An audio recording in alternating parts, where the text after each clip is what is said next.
to add email to your Instagram account. Hi everyone, it's Sophia to assist you today. Without any delay, let's jump right in. First, open Instagram and log into your account. Click on your profile located on bottom right corner of your screen. Then you will find this kind of screen pop up. Click on Edit Profile.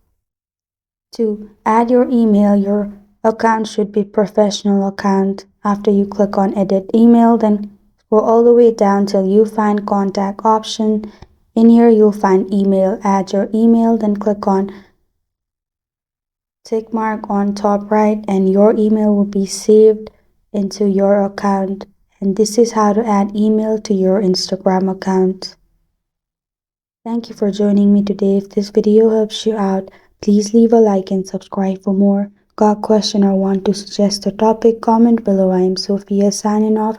Until next time.